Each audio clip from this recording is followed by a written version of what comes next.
Ladies and gentlemen, welcome to everybody here. Our guest is here, so I got the okay to go ahead. Thank you guys for waiting. Thank you guys for being patient. I don't think you guys waited at all. We're supposed to start at 6. So allow me to introduce to you guys what Big Future is. Now we all know that 2020 has been a devastating year, and 2021 doesn't look to be any different. Yes, Mr. Yanki, I'm gonna admit you as a co-host in a second. The moment we're done with introduction and I introduce you to everybody, I'll let you in as a co-host. Just give me a second. And 21 is not looking to be any different, but we created Big Future to change all of that. Big Future is going to be an online event. We created it to highlight ways in which the world can change and move forward. We will be showcasing the best ideas and inventions, entertainment, sports that will hopefully move us all collectively into a better direction. Beyond inspiration, Big Future is not going to be just about words. Big Future will be building 6 brand new projects which will help our youth move forward towards the big future they all deserve. These big projects include an industrial training lab, a football training school, a cooking school, an art school, and a playground school, and a normal school. So building these projects is where we will need the support of you guys, the support of our dear community. So for the first 3 months, anybody anywhere in the world can attend these sessions, of course, free of charge. But after these 3 months, we're going to depend on you, our community, to support us with whatever you can, with whatever you guys think we deserve. Treat us like a street show with our hats out. So drop in whatever coins you feel like our proverbial show deserves. Without further ado, ladies and gentlemen, allow me to welcome our inaugural guest here at Big Future. He's best known for starting Aladdin Knowledge Systems, which is a software company that designs digital products for digital rights management and internet security. I can't wait to hear from him. He's currently the chairman of Screamo and Space IL, a nonprofit space tech organization competing for the Google Lunar X Prize. Ladies and gentlemen, please welcome the very inspiring social entrepreneur, futuristic thinker, and investor, Mr. Yanki Margalit. So, Mr. Yanki, I'm gonna put you in. Just a second.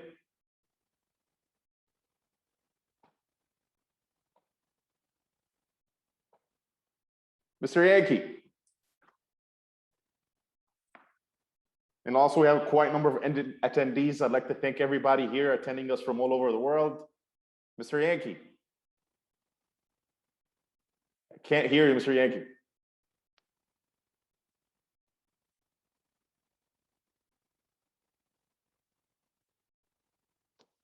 Thank you everyone for attending. I really appreciate it. Okay, hi everybody. You hear me now, huh? Yeah, I hear you now, Mr. Yanki. Thank you very much. I see your screen. And you see my screen. Perfect. Let's start. Hello, everybody. I'm very delighted to be here today with you and share my thoughts about the future. I'm very optimistic about the future. I see big future ahead of us. Yes, we have a lot of challenges. Yes, we have a lot of lessons we learned in the last year. But overall, I'm very optimistic about the future, and allow me to share that optimism with you. So let's talk about the future. And I'm going to start with a little reference to the history, because I think that if we think about the future, if we plan the future, we need to see where we are coming from. We need to see the perspective of our big history. And once we see the perspective of our big history, we'll be able to maybe foresee the future. Mr. Yanki, time out for a second.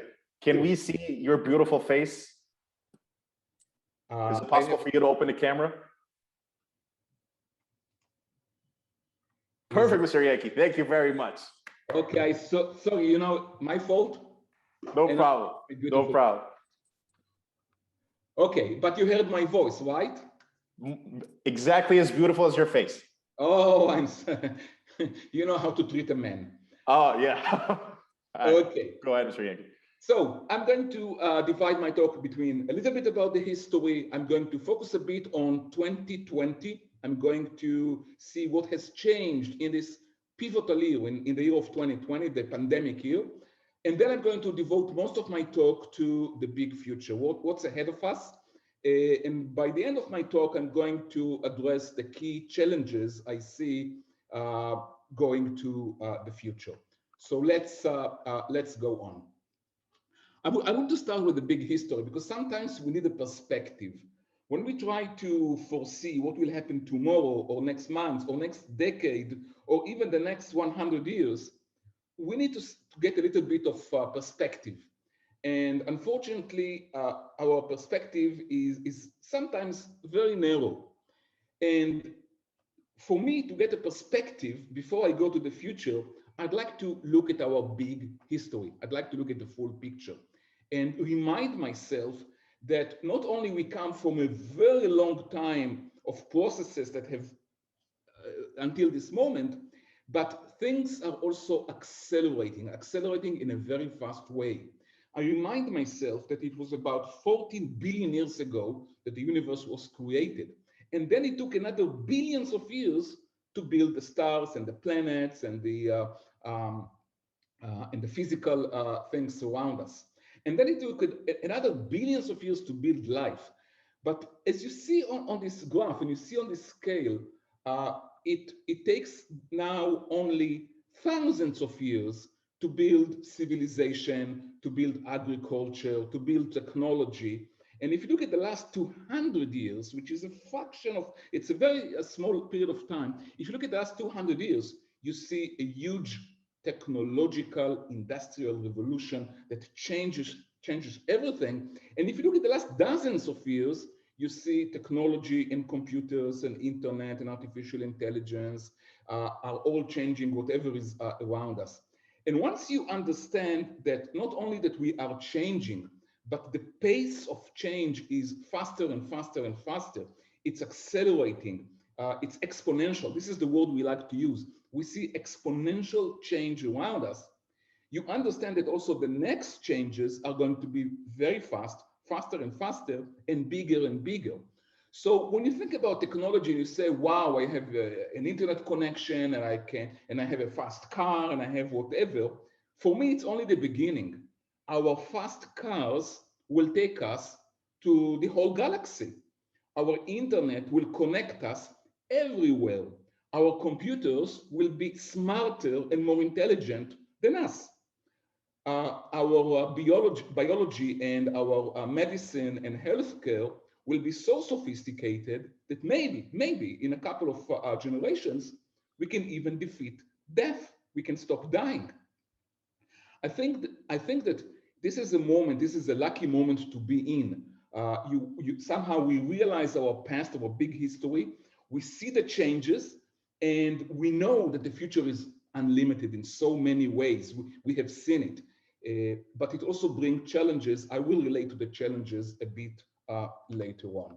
So let's go on and let's talk a little bit about the year 2020, because I think that 2020 was a critical year, a pivotal year, a year of change, a year that also explained to us in so many ways how change is taking effect and is even accelerating right now. Let's look at 2020. Everything has changed for us, if you ask me. The way we work, the way we go to school, the way we define our family, our democracy, our ruling systems, our politics, everything has changed. If you look at work, we have become much more digital and much less physical. And this is not a temporary change. I don't think that once the pandemic is over, people will return to their old offices and old ways of working. I think that what has changed now has changed just forever. Companies like Microsoft and many other companies are talking about now a hybrid environment for the workforce, meaning that you will be able to work everywhere, at home, at the office, and there will be a combination between things. So the old work environment is dead in so many ways. But it's even more significant than that. It's not just that we work at home or we work at the office. What is work has changed, because whatever is digital is being accelerated. whatever is physical is being demoted. So we see now a very strong push towards digital technologies and towards more sophistication and robots and AI. If you ask me, the end result of this process will be that we will not need people in most of the jobs or the work that we have today. We don't need employees. And I think that we should understand that this is a positive change. Eventually, this is a positive change, understand the consequences, but I believe that we are very close to the end of work because we don't need muscles, we don't need brains to do what robots and AI can do for us. So food processing and transportation and building and whatever we look at, in a generation, we will not need people to do it for us. And this is a major change. I will talk about it a bit later on, but we need to get ready for a workless world. And how do people make their living? And how do you find a meaningful life in such a world with no work? We'll have to deal with that. But I think that our history and the last year is clearly showing us that we are becoming more digital, we are becoming more AI, more robotic. The old industry is dying faster and faster. And eventually, I think the best example, by the way, is to look at taxis, at cars. We created a system in which everything in our car system and our taxi car system has been revolutionized to the point that there is a driver inside our cars, but that driver is replacing a robot because that driver is now being controlled by a computer, activated by a computer, called by a computer, navigating by a computer, and he's only holding the wheel, he's going left and right, whatever. It gives you a feeling like a robot serving you the last piece of a big machine. I'll talk about that later on, that eventually also the car driver will be replaced. But it's not just car drivers, it's cooks and car drivers and builders and pilots, and may I suggest even medical doctors will be replaced by new technology. And I think that one of the biggest challenges that we have right now is to look at it as positive news with challenges, address it, get ready for that. So work is completely changing. The other area which is completely changing right now is school. We stopped going to schools, and then we realized that there are many other ways to get education or to be educated or to communicate knowledge.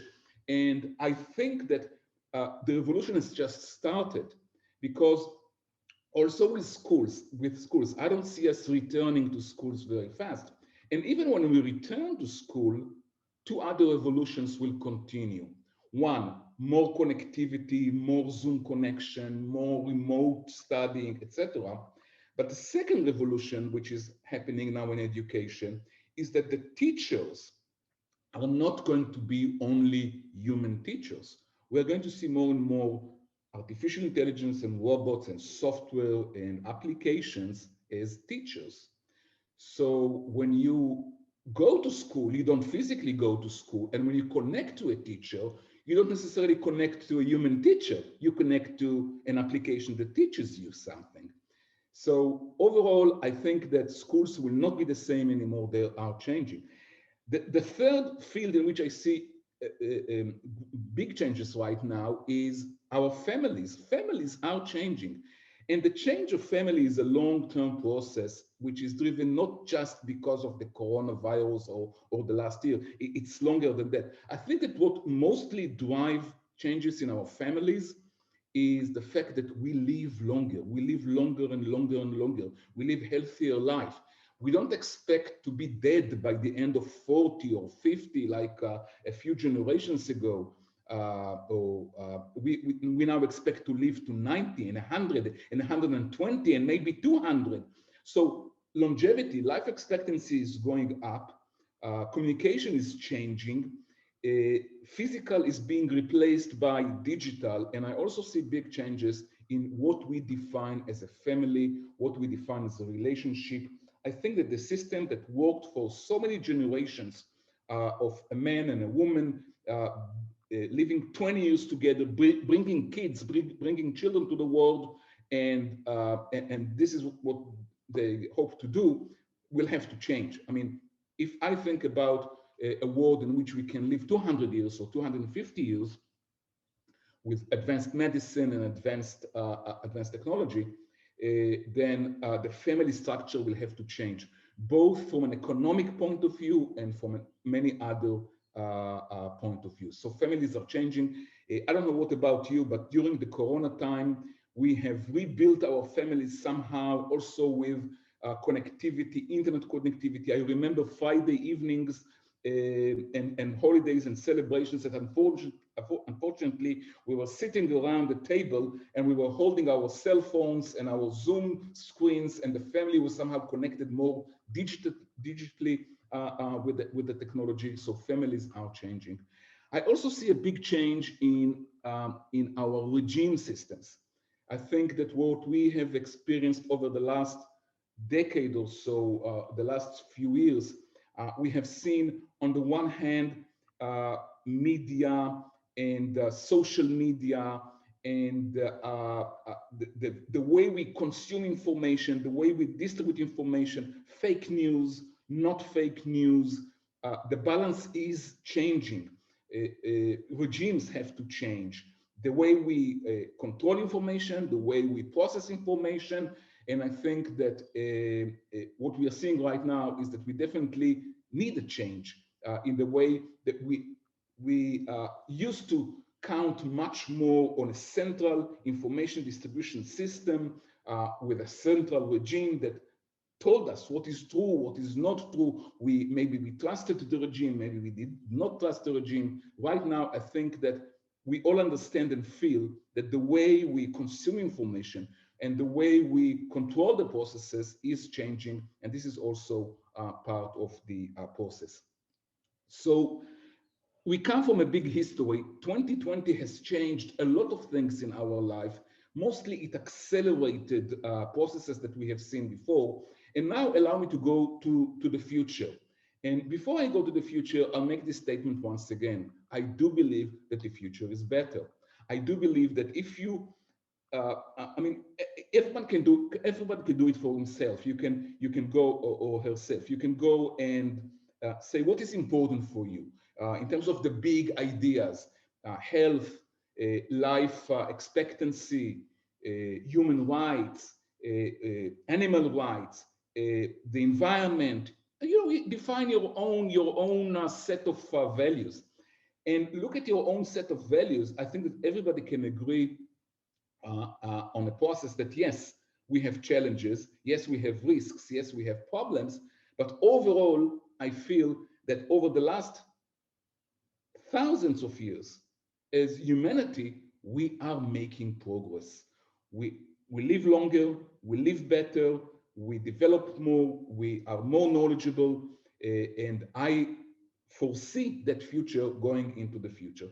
So looking at the future, you get a lot of people who tell you that no, the future is not going to be better, and they explain to you that life is like a circle. Life is like, it goes up, it goes down.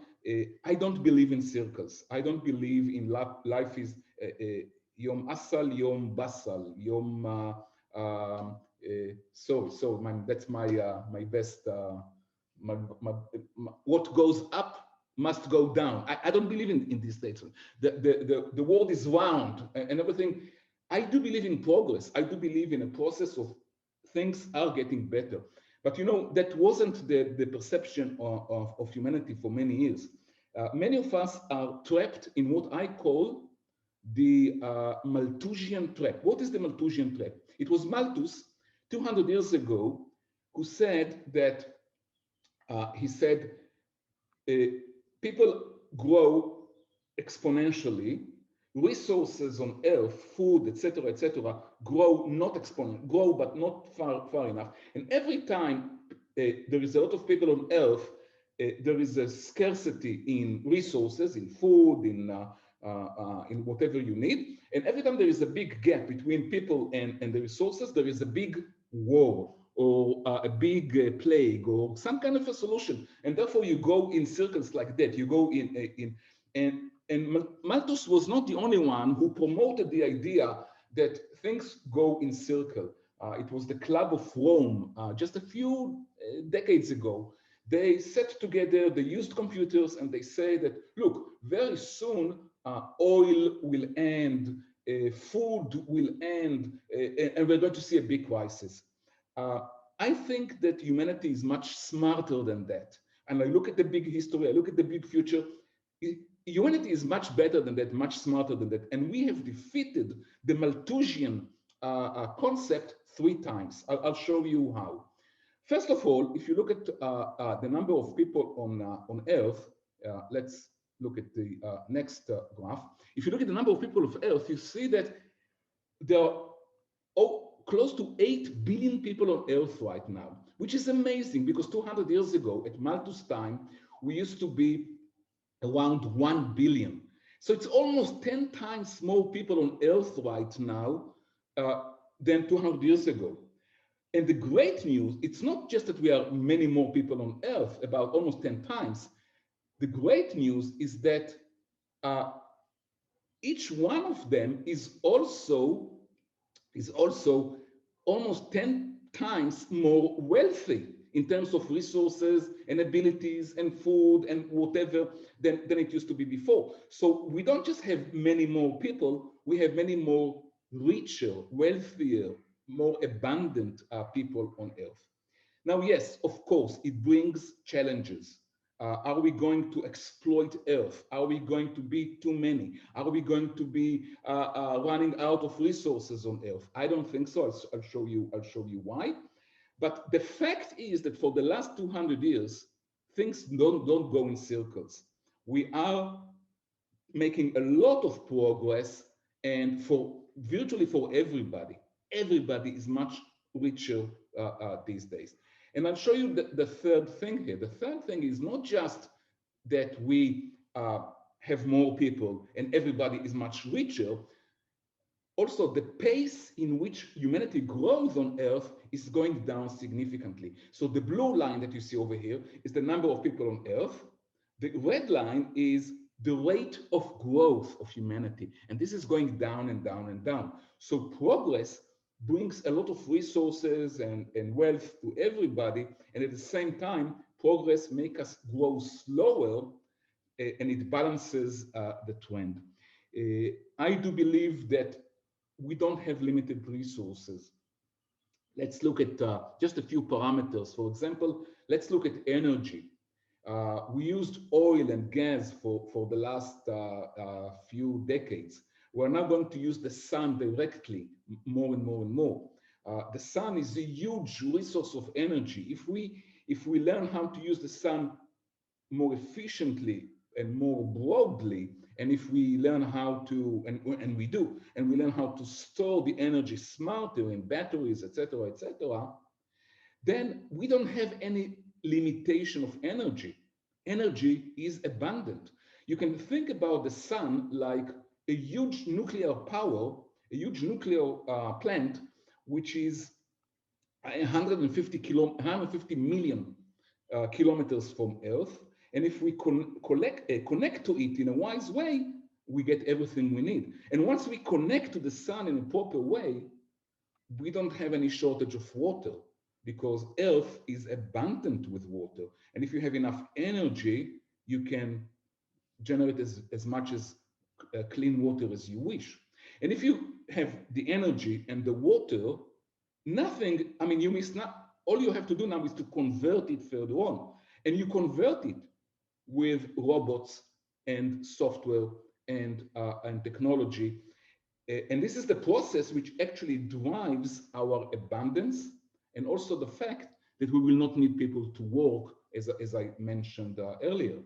So I think that we are living in an amazing period because only 200 years ago, it was Malthus who said that we are doomed to war and poverty and shortage and cycles. And I believe that we have a way to overcome, that we have demonstrated a way to overcome shortages, to connect to the sun, to transform energy to whatever we need. And now we are even ready to go to leave Earth and go to Mars, go to other planets, and start inhabiting the galaxy. The galaxy is big, but let's start with the solar system. So I see great times ahead of us, but I also see challenges. I will relate to the challenges a bit later on, because yes, we still have risks and we still have responsibility. But I think that before we address the risk, let's acknowledge that there is no shortage in energy. There is no shortage in food. There is no shortage in water.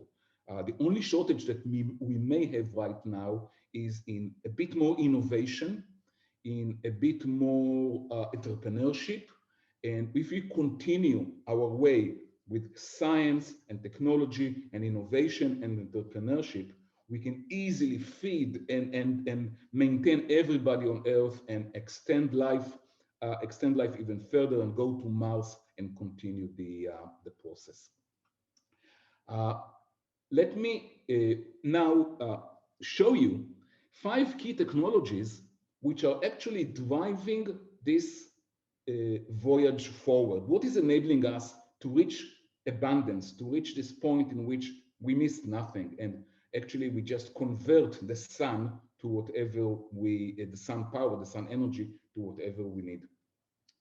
There are so many technologies, and you can talk about so many things, but I'd like to draw your attention to 5 key technologies that are changing right now, which I believe are driving our progress in the next couple of years. This is synthetic biology, communications, transportation, space, and artificial intelligence. And there is more, but I'd like to draw your attention to these 5 key technologies. The first one is synthetic biology. What you see here on the screen is 5 recent innovations in food, in materials, in agriculture, in health, in again in food. And the examples that you see here are all a result of synthetic biology. Synthetic biology is an amazing new era, which is being developed in the last 2 decades, I would suggest. And the idea is to combine biology and biology processes and biology coding and biology, to combine all of that in industrial and technological processes. So when you design a new machine or a new food or a new process or whatever, you don't just use electronics and mechanics and materials, you also use biology. For example, you can use synthetic biology processes to generate new food, like Impossible Burger, and you can do so many things in the food industry using synthetic biology. You can design better medicines, better molecules, better formulas using synthetic biology. You can design much better materials. You can design much better fertilizers. Let me say a few words about the proven fertilizers that you see on screen over here. We used to think about fertilizer as chemicals. We take a chemical like a nitrogen or any other chemical that the plant needs, and we add those fertilizers to the ground so that we can grow our vegetables or whatever. Proven has developed a fertilizer which is actually bacteria. It's actually biological engineering. They took bacteria, and that bacteria, you add the bacteria to the field, and that bacteria attaches itself to the corn or to the plants, and that bacteria knows how to draw nitrogen from the air, from the gas, from the air, and convert it to the nitrogen that the plant needs for its growth. So you have some kind of a biological computer that is attached to the plant, and it grows and it helps you growing the plants in a much better way. We are going to see biological processes everywhere, in materials, in computing, in life, in buildings. Think about one crazy example. Let's say you want to build a new house. Uh, Theoretically, I could imagine that you take a seed, you plant it, and that seed grows to become your house. Why not? I mean, if we can program the seed to grow in a certain way. Let me give you another amazing example with synthetic biology. You know that we still have a huge problem of minefields all over the world. You have old mines from old wars, and you have a lot of areas which are with explosive mines inside. And it's a problem to find the mines. And if you go with the metal detectors to look for mines, it's a very dangerous process. And with the new mines, which are more plastic oriented, it's even impossible to use a metal detector to find the mines. So how do you clear all these minefields? So a group of scientists have developed special bacteria biologically that you spread them over the field, the area, the mountain, or whatever. And everywhere there is a mine, a special plant will grow. And then you go over it and you see those special plants growing where mines are being planted. And once you realize that you can handle the mines. So synthetic biology is going to change all the processes that we see around us. And by the way, it goes also the other way around. Not just that we are going to use more and more biology to improve our industry and food generation and external things like that. We're going to see more and more processes in which we use sophisticated biology and synthetic biology to improve mankind. We're going to cure disease. We're going to make us better. We're going to cure genetic diseases. In 2020, the Nobel Prize for Medicine was given to Doudna. Jennifer Doudna, she got with Charpentier, Doudna and Charpentier, they got the Nobel Prize for a technology called CRISPR. And CRISPR is a technology that enables us to edit and maybe improve our genome, our DNA. So when I look at biology, looking at the future, it's not just the ability to do things externally, but it's also the ability to improve us, find better medicine, defeat the genetic diseases, maybe even design better people or better embryos or whatever. And for sure also design new forms of life. We are already designing new bacteria, but we will be able to design more and more sophisticated forms of life using synthetic biology and bioengineering. So this is one big generation which is driving the future, and I'm sure that you can find a lot of many examples like that. The other significant change that we are seeing right now goes into communications, fifth generation. When you install fifth generation communications, cellular phones, internet, whatever, it's not just that you make things work faster. Faster is not the only benefit here. It's not just that you connect faster, talk faster, or whatever. See movies with higher resolution. The underlying revolution behind better communications is that everything will be eventually connected to everything. I mean, like every chair you sit on right now will be connected. Every screen, every table, every smartphone, everything, your food. I mean, think about, this is just a crazy example that comes to my mind right now. Think about an apple. And when you pick the apple and you take the apple transmits information like how fresh it is, how good it is, where it was generated, whatever you'd like to know. You can read it, you cannot read it, it doesn't matter. But the Apple has the ability to transmit that information. You enter a car, you get a lot of information about the car. You sit on your seat right now, and the seat is monitoring your body. And if, let's say that you have a condition or whatever, and you are about to get a heart attack, let's say in 5 minutes, the sensors will be able to sense it.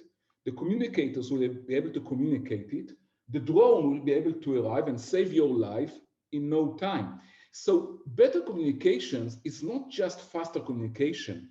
If you understand that communications plus sensors plus artificial intelligence, they all combine together into connecting everything, and everything is connected, everything is smarter, and everything surrounds you and takes care of you. So this is a big revolution happening around us right now. And I think that we're going to see a few major announcements already in the next year. The next big technological revolution is all about transportation. And when it comes to transportation, there are two parallel revolutions happening on the same time. One revolution is going from petrol to electricity, electrifying our vehicles. This is revolution number one. And the second revolution is the autonomous vehicles. And they go hand in hand, but they are unrelated. It will not take a lot of time before, I think it's an issue of maybe a generation and a half, and our cars will be fully electronic and fully automated. And then we should start thinking about our cars not as cars. We better think about them as a robotic envelope, a surrounding robotic envelope. And that robotic envelope is sophisticated, is safe, can do much more than just take us from one place to another place. It can, with the sensors, with communications, it's a robotic envelope that can actually take care of us and take care of our lives, and of course take us from one place to another place. So transportation is another big revolution that we are seeing around us. The next tech I'd like to draw your attention to is space technology. We are about to become a multi-planetary species. This is a big jump. I mean, this is a huge jump. The moment humanity will have life, human life, not just on Earth, but also on Mars and maybe in space or whatever, it's a big change to what is to be human, what is humanity, how do you define humanity. I think it's essential that we go to Mars as soon as possible. I'm very optimistic about the future, but I'm very concerned that we don't have a backup. We don't have a backup for mankind on Earth right now. If something goes wrong, we have a big problem. And I think that it's critical for mankind to build immediate backups for humanity outside of Earth. We're making big moves in this direction. And let me make a focus here. I believe that our children will live in a generation in which the part of humanity is already on Mars. We're going to have colonies there. We're going to have people there. We're going to have transportation. And in order to build, by the way, life on Mars, what we have to do, we have to ignite it, seed it, start it. But then we have to rely on 3D printing, energy generation, energy storage, synthetic biology. We have to rely on all the technologies that we have developed on Earth to generate autonomous life on this new planet. It's very expensive to take breakfast from Earth and send it to Mars. We will have to print our breakfast on Mars. So all the technologies of synthetic biology and 3D printing and transportation and AI and whatever we are doing right now in nanotechnology will be critical when we develop our life on Mars. The last technology I'd like to relate to in our short introduction today is artificial intelligence. I think it's about time that we get used to the idea that computers are going to be more intelligent than people. Or let me say it in a different way. In some areas, in many areas, computers are already much more intelligent than mankind. Let's get used to the idea. I mean, some of us still ask the question, do computers think, yes or no? Of course they think. The point is, every time they make progress, we tend to classify it. Oh, no, this is not thinking. This is just calculations. I mean, for decades we said a computer will never win in chess, and it won in chess. And then we had other challenges, and computers won that. So computers drive better than us. Computers play chess better than us. They do some mathematics better than us. And I believe that it will not take a long time before computers will cook much better than us. They will make food much better. They will invent new recipes and cook better food. And we will enjoy much more to enter a restaurant that AI and robots have prepared the meal there than maybe somebody else. So we should get used to the idea. We should not be afraid of it. We should get used to the idea that technology is becoming smarter. I think there is a larger idea here. The larger idea is that we should stop making that clear distinction between biology and electronics, computers and people. Because if you remember synthetic biology, if you remember those issues, we are bridging the gap between what is biological and what is external or mechanical or electronical. So we are, I think, on the process of converging, of connecting the biology to the electricity. And when we talk about AI, it's not just the external computers, it's also the ability to connect that AI to us humans, to interact between them. The gap between what is human and what is external is becoming narrower and narrower. One of the biggest achievements of AI in the last year was an AI program that actually started winning in poker. And I believe that poker is one of the hardest games that we are playing these days as humans, because to play poker, you need intelligence, you need luck, and you need to cheat. And intelligence plus luck plus the ability to cheat makes you a good poker player. And it's not a coincidence that computers first won chess. It was just intelligence. And then they won backgammon, which is intelligence plus luck. And now eventually they win poker, which is intelligence plus luck plus the ability to cheat. And so we should get used to the idea that in so many ways, two ideas here. Computers are going to be in many ways smarter than humans. And the second idea that computers and people are going to be much more integrated in the future. One of the areas that we are going to see a big improvement over the next couple of years is speech recognition, but much more than speech recognition, the ability to chat, the ability to talk. We are going to be able to talk to a computer system, and in many cases, we will not know that it is a computer system and not a human being that we are talking to.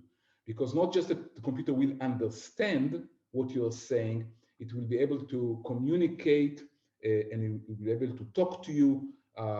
If you are familiar with the old famous Turing test, no doubt about that we are now crossing the border of the Turing test. We are able to generate machines and software and AI, which we will not be able to say who is human and what is artificial intelligence.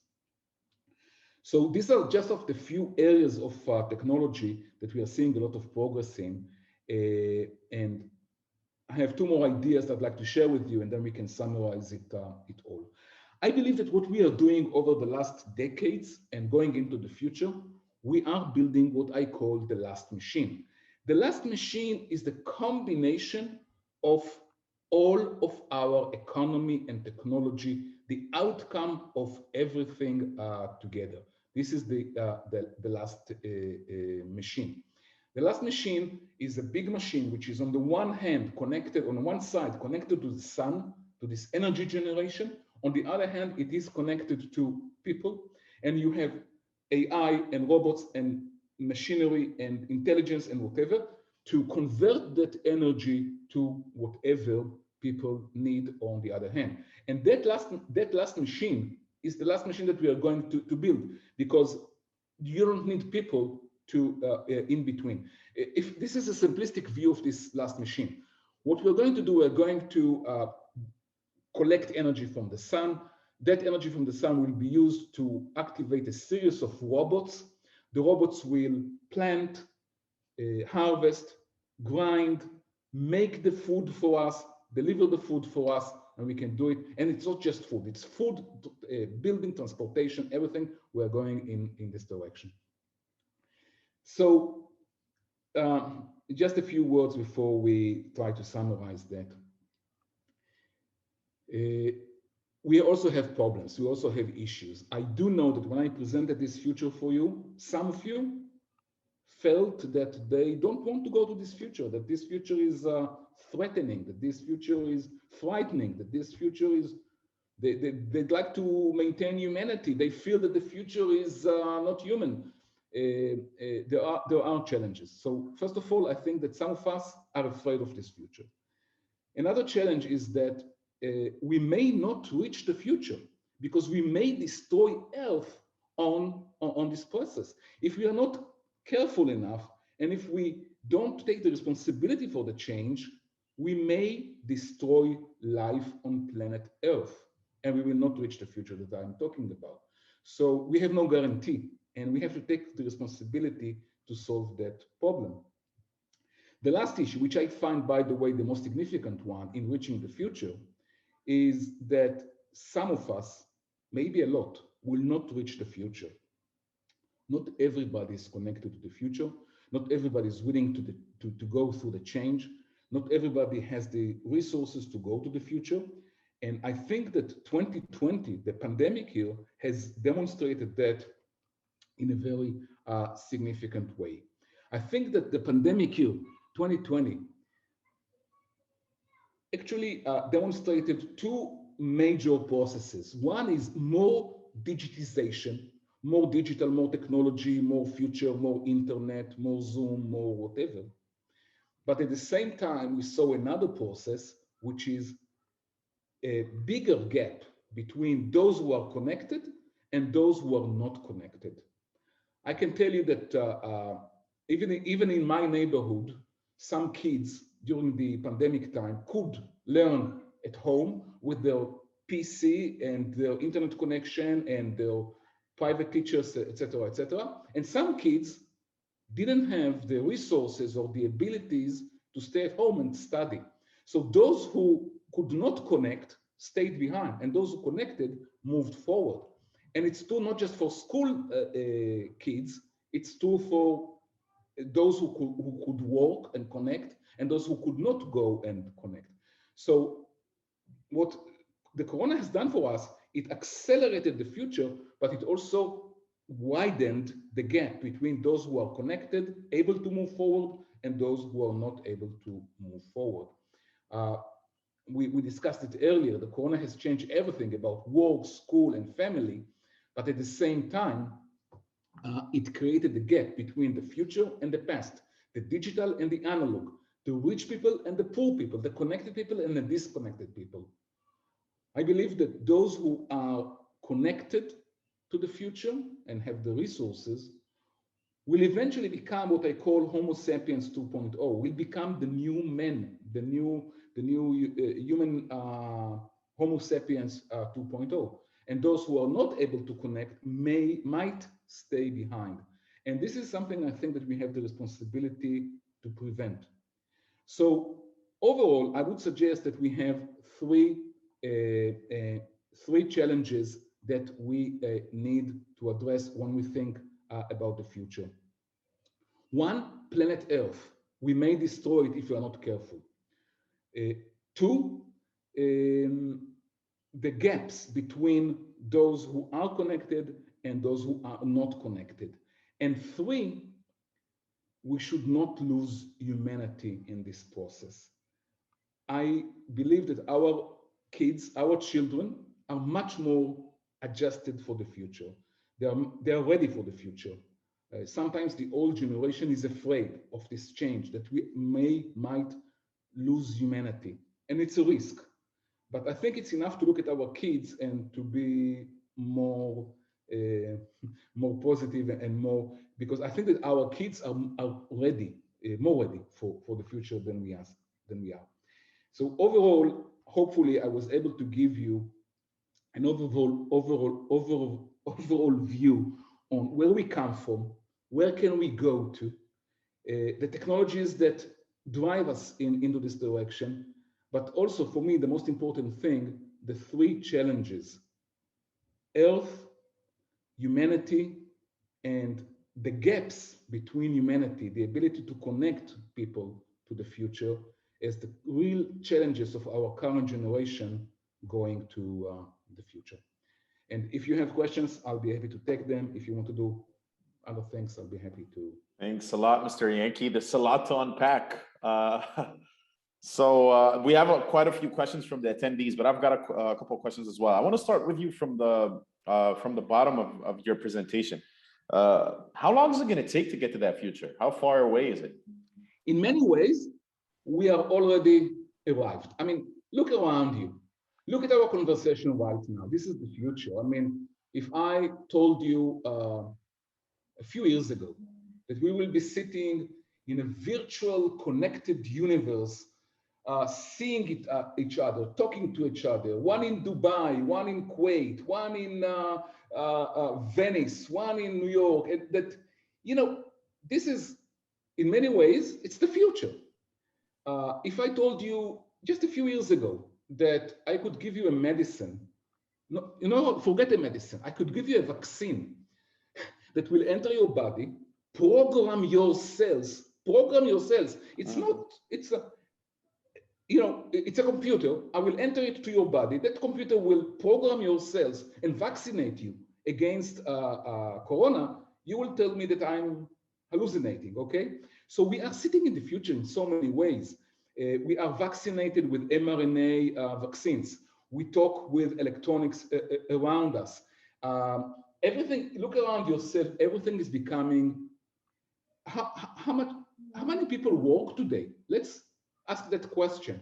You know, governments don't like to tell us the real number, because governments are telling us how many people are unemployed. And they tell you 3%, 4%, 5%, 6%, 10% unemployed. This is a big lie. I'll tell you why, because unemployment is not a real issue. How many people between the age 20 to the age 60 work in Europe, in the US, in the Emirates? You know the number? I can tell you the numbers.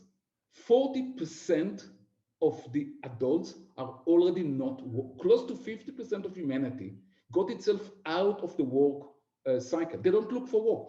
And since they don't look for work, they are not even counted as unemployed.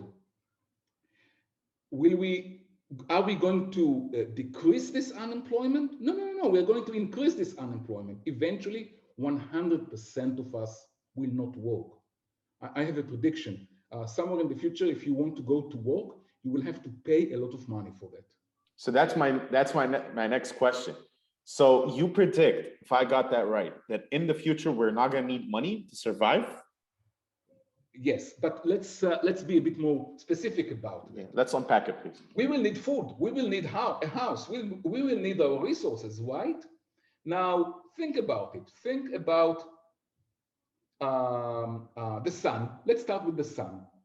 Energy, materials, processes, and eventually you have a house or a clothing or food. Yes, nobody will have to work for that, but it will be there. So the role of governments and communities and the role of governments will be to distribute abundance. And no, we don't have to work for that. If you want to go to work, I mean, if you want to work, probably everybody wants to do something. You'll have to take some of your resources or whatever and pay for it because we don't need workers. We should redefine the meaning of work. Work is something that, for many of us, unfortunately, work is a necessity to earn a living. Exactly. That will end. That will end. Now, if you talk about challenges and education, and that hopefully will continue forever, but you will not have to do it out of necessity to earn a living, because your living will be provided by the system, by the last machine. So, and that future, how far is that future away? That's the future I'm asking about. The big machine. How far are we away from that big machine? And I'll tell you again that we are already inside it. I'll tell you why. You know, the way I grew up, before you are 30, you are a kid. I'm considered to be a kid. So I'm a kid. No, sorry. I'm not a kid anymore. But until the age of 30, I have 6 kids, by the way. Until the age of 30, you go to school, you go to kindergarten, you play, you study, nobody expects you to hold yourself before you are 30. And then when you're 50 something or 60, you retire, okay? So think about it.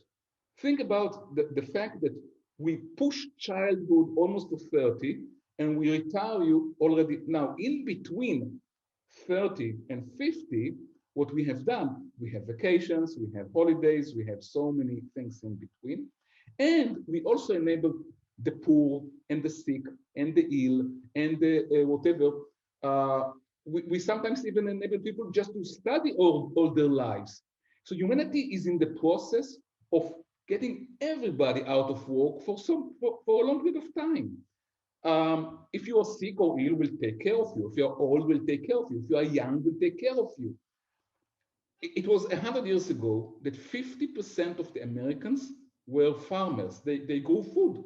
50% of the Americans. And if I told an American 100 years ago, I told him that in 100 years, only 1% of the Americans will grow food. He will be laughing at me. He said, if only 1% grow food, we'll starve.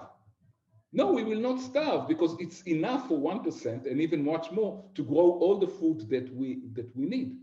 And we are going in this. So when you're asking the question, when is the revolution going to happen?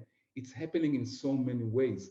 The fact that we can today afford people to study, to be kids, to be ill or sick, to retire, it's already the process that we are getting people out of the work system for so many years. So, Mr. Yanki, now that takes me to the next question. I believe that we have a different reality in that case, because in the Middle East and the less developed countries, we could not afford for kids to be kids. We have a huge amount of childhood labor. We have huge issues when it comes to that. So the gap between the Northern Hemisphere and the other parts of the world. So if you can elaborate on that, I mean. Absolutely. First of all, you're right.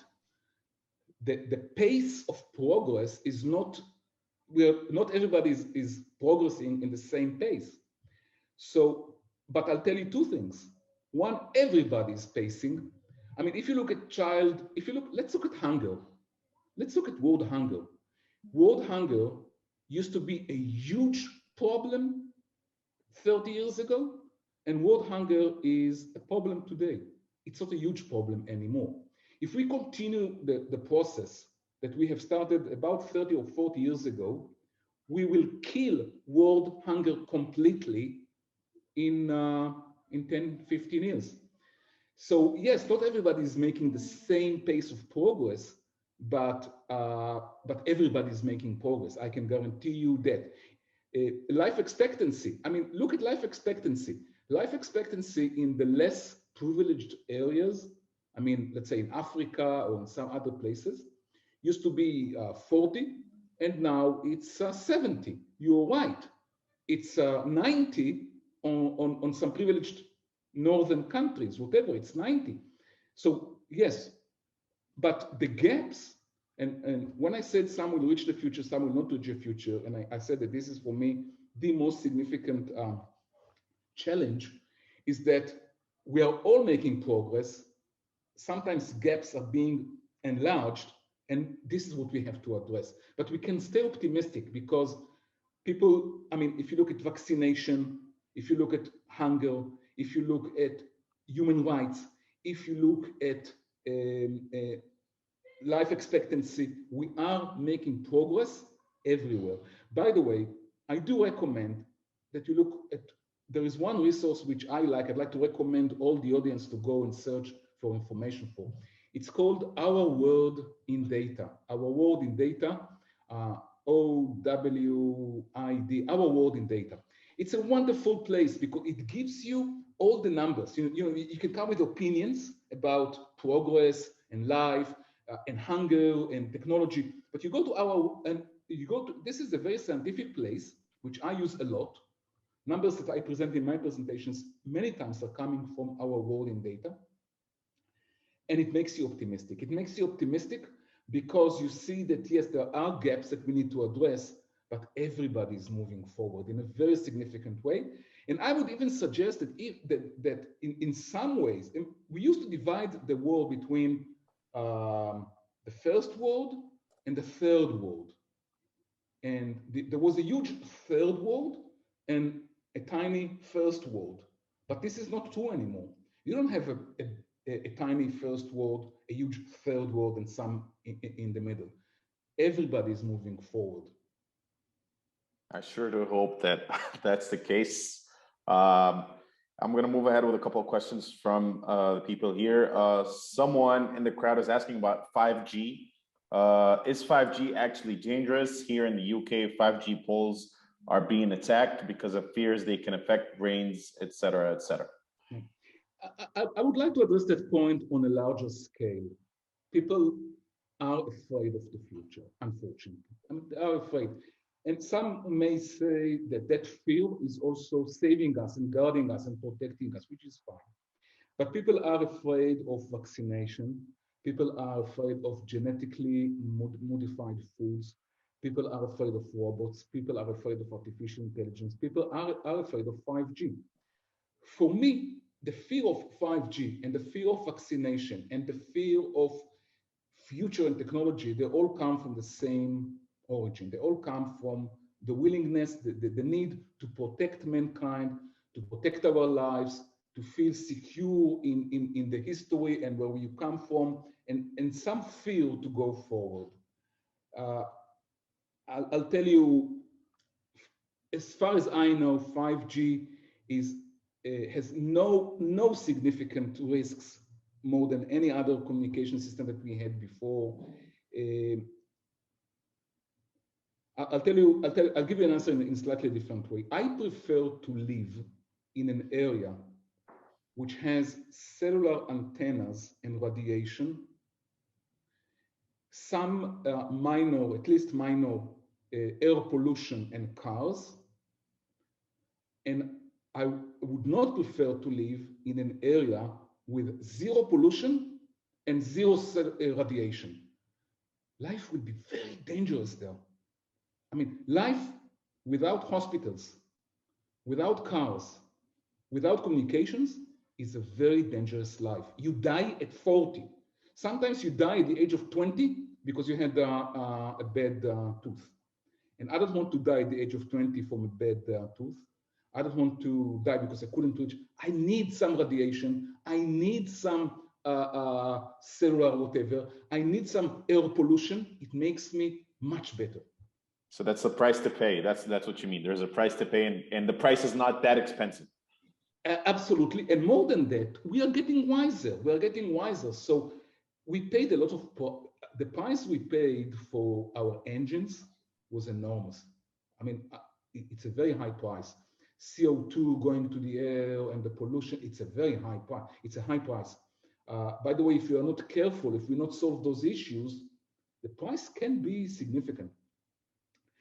But if we pay that price and we are getting better and better, and we understand it now, we are making progress.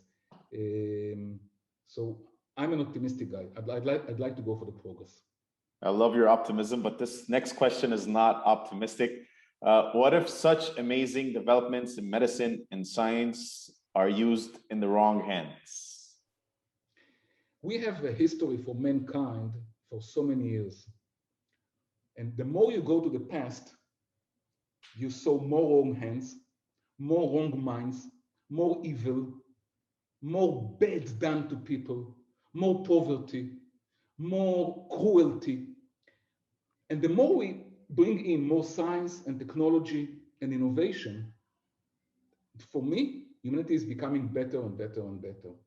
So if I want to protect against the bad hands of the past, I want more science. I want more technology. I want more solutions.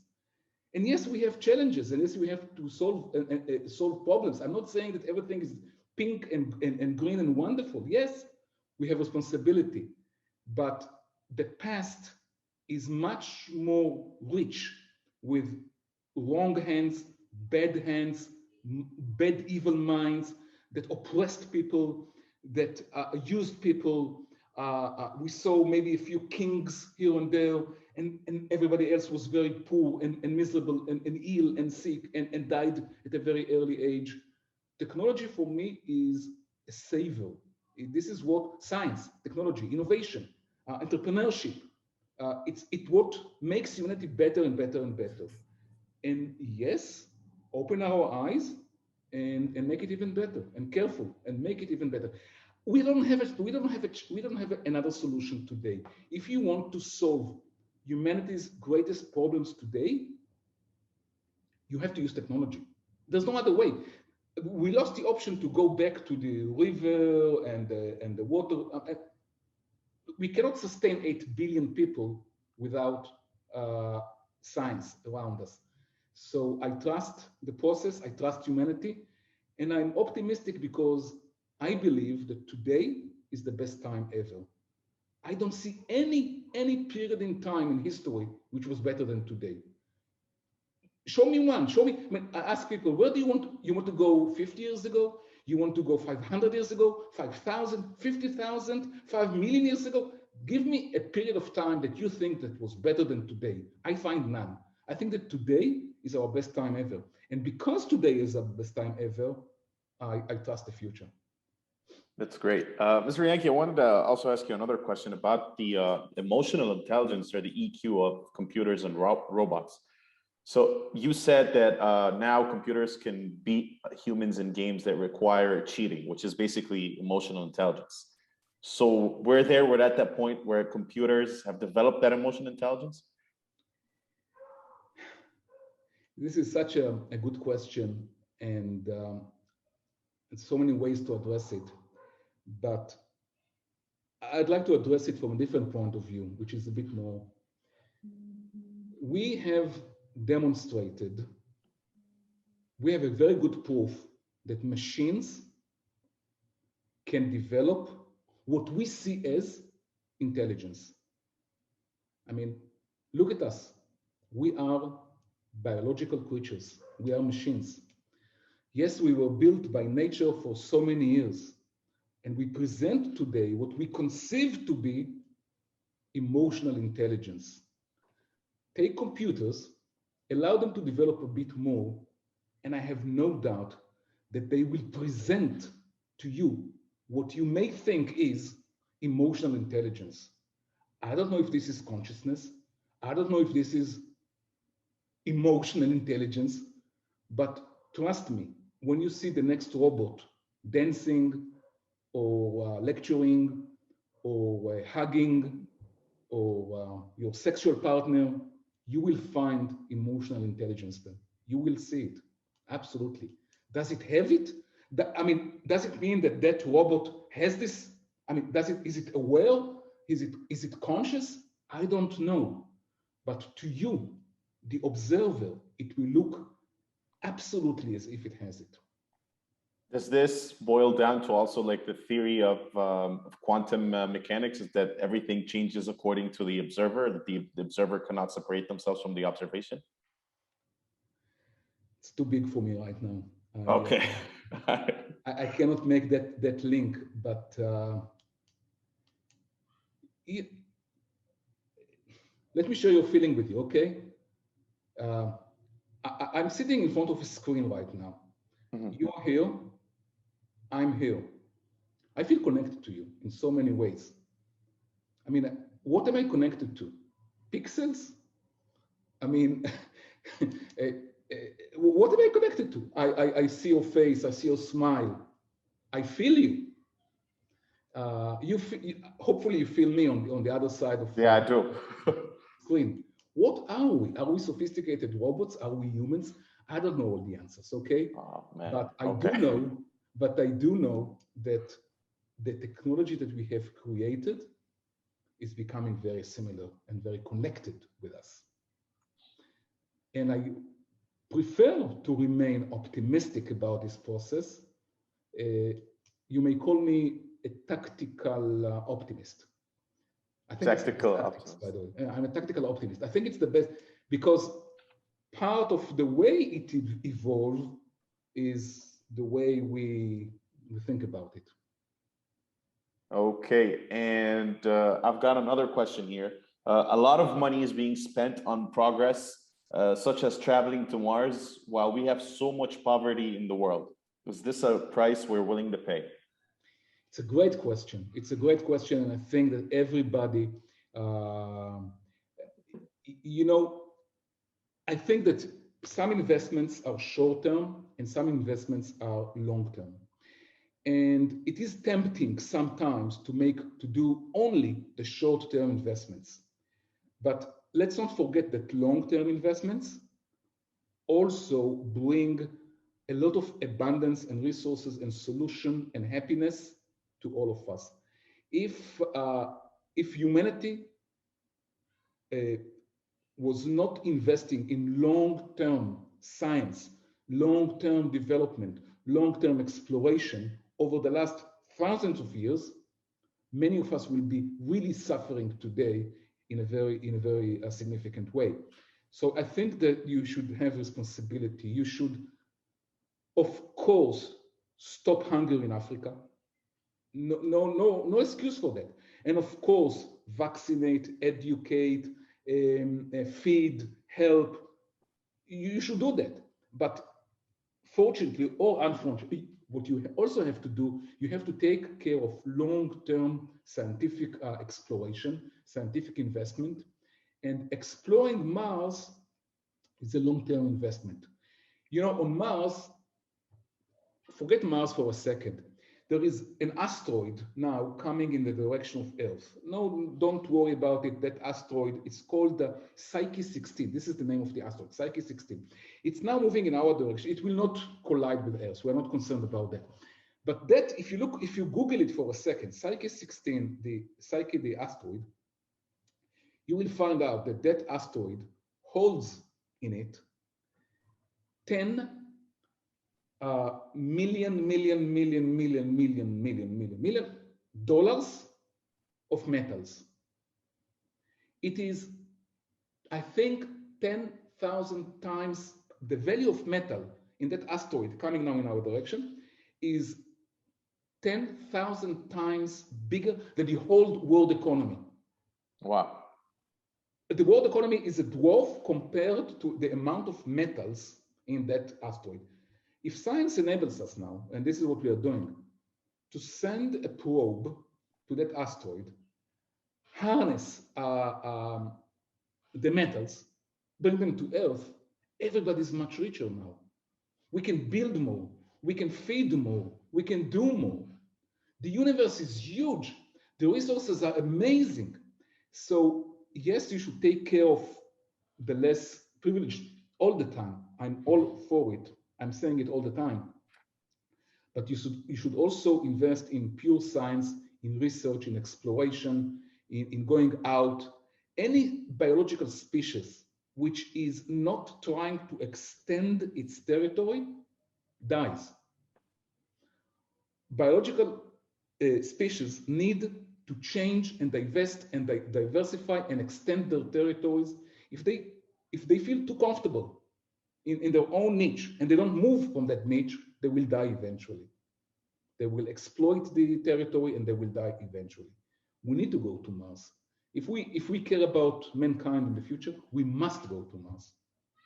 we must go to Mars. Okay, we're gonna bring it back to 2021 right now. What can the average Joe, like me and the rest of us here, do to make sure that we're on the right side of that progress, that we're not being left behind, that we can, perhaps in 10, 15, 20, whatever years, we're on the edge of that progress? What can we do today? It's a wonderful question. And I wish I had a clear, simple answer for that, because I think that this is the way evolution works. You don't know, you cannot out, I mean, I don't know who is going to be, but I will try to give you an answer. I think that we should open our minds to change. I think that we should open our minds to the future. We should be accepting and willing to appreciate and care for science and exploration and innovation.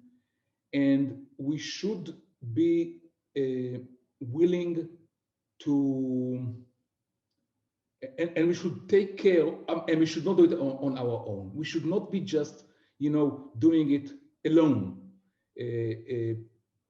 because individuals will not survive. It's communities.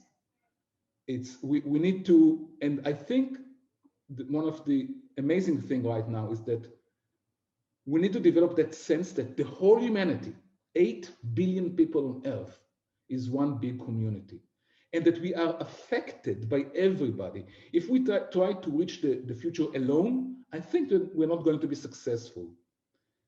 It has to be done by mankind, and it has to be done with rational, forward-looking, scientific, innovational way of thinking.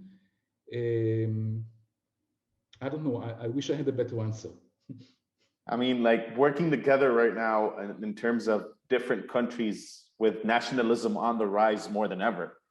It isn't like 10 to 15 years ago where you can go anywhere if you're in the Middle East without a visa or like a 10-day visa process. Right now, it's next to impossible for people to really get together. So how's that going to happen? I think that if you look at on the Middle East right now, but you look at it a bit from a distance, we have so many issues with regimes and the pandemics and fake news, and you have so many issues, okay? But look at this area a bit from further away and make your time frame a bit bigger. Then the Middle East has never been in such a great situation. I mean, this is the best time ever. With Syria being in the shape it is, with the, I'm going to take you a little bit into the political pool here. It's horrible. What is happening in Syria is horrible. So somebody is playing football. Okay. What is happening in Syria is horrible. I mean, really.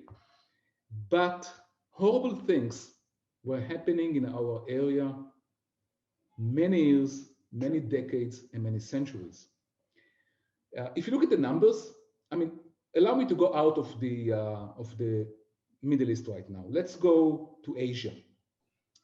When the Chinese emperor left China for a conquest tour, he killed, I think, 14% of mankind at the time. 14%, 1/4. Wow. When Genghis Khan, the Mongol, did his tour, it was 17%, I believe, more or less. These are the numbers, 17%. When Nazi Germany went to conquer Europe just a few dozens of years ago, they killed 2% of world population. So Nazi Germany is a horrible thing. The Mongol conquest, but now, can you compare 14%, 17%, and 2%? No. Are you allowed to measure it just by numbers and percentages? Because every person, every life is a full universe. Everybody. So it depends on, look at it from a faraway perspective and look at the full. I think it was Stalin who said that one person death is a disaster, a catastrophe, and 1 million people death is statistics. I think it was Stalin who said it. I hate this statement. But sometimes you have to look at statistics. Look at statistics. The Middle East was not a better place 1,000 years ago. And yes, you have ups and downs. When I tell you that the future is going to be better, I'm not telling you that every single moment, every single second, things are getting better and better and better. We have ups and downs, ups and downs. But you know what? When you start here and you go up and down, up and down, up and down, up and down, and you end on the other side of the screen, it's progress. And you come from that position, ups and downs, and crises in Syria, and people, and horrible things are happening, but we're making progress. So I'm not saying that everything is better. I'm not saying that all is perfect. And yes, we have crises, and yes, we have risks, but we are coming from here and we are going up there. Okay. I have a couple more questions. So yeah, with going to Mars, this is it's a childish question to most people, but it's interesting to me. Are we bound to accompany other forms of life there? Is it a possibility? Okay, we have to define life. When we search for life, we have to define what are we searching for. If we are searching for green creatures and human-like creatures and things like that, absolutely we found nothing on Mars. I mean, we didn't even find bacteria, but we did find some elements, some components that we know may evolve to life. We found some organic compounds. And this is the level of search right now on Mars. We're not really searching for sophisticated human-like lives. We know that we will not find them there, not in caves, not up, not down. But we ask ourselves a very interesting question. Could life evolve on Mars? Could life evolve in the past? Is it similar? Because we ask ourselves a deeper question. Is Earth the only place in the universe that life has evolved on? Exactly. My personal feeling, and I call it a feeling, opinion, is that the universe is full of life. Life is everywhere. I find it very hard to believe. Okay, it's a belief, it's a feeling. I find it very hard to believe that we are the only place in this huge universe on which life has evolved. So on Mars, we're looking for the ability of life to evolve. We're looking for the compounds or whatever. I don't believe that we are going to find anything more than that, but we may find some elements, because one of the theories that we have is that life did not really, the first components did not really evolve on Earth. It was important from other planets, other galaxies, and the same elements maybe have landed here and have landed on Mars. On Mars, they had less perfect conditions. Here they have better conditions. Here they evolved to life. So these are the questions that we're really trying to ask ourselves today, going out on the quest to Mars. Last but not least, we've got one more final question from our attendees. What can we do about the unemployment rate in the near future? In the near future, I think that what we should do, first of all, recognize the fact that there will be much more unemployment in the, and we cannot understand it. First of all, we cannot conquer unemployment. What we have to do is to conquer the distribution system. Because think about it, we are, as humanity, we are richer and richer and richer. Sometimes we don't distribute wealth in the best or the most fair way. So the issue now is not how to, it's becoming not how to generate food or generate resources, or because we are solving that. The issue is how to distribute what we have. And every society now has the responsibility to distribute better in a more fair way what it has. So this is one answer. Now, as for the individual, if you ask me if I'm an individual today, if I'm a young person today, and I cannot wait for the society or the government or the future or whatever, I would suggest that people who want a future of employment should think more about entrepreneurship and innovation and less about work. Because work is disappearing. But for the next 2-3 generations, we need even more entrepreneurship, even more innovation. So if you are a teenager today and you think about the future, go and study and explore and look for opportunities for innovation, entrepreneurship, because the window for that is short-term, only growing. If you look for, I mean, this is the opposite case. If you look for a work as a driver or a cook or even a nurse or a pilot, you will be unemployed at a certain point because this is what is happening right now. But if you study, if you bring innovation, if you bring and the ability to start things, and that ability to start things is even a cafe. I mean, don't look for a work as a bartender.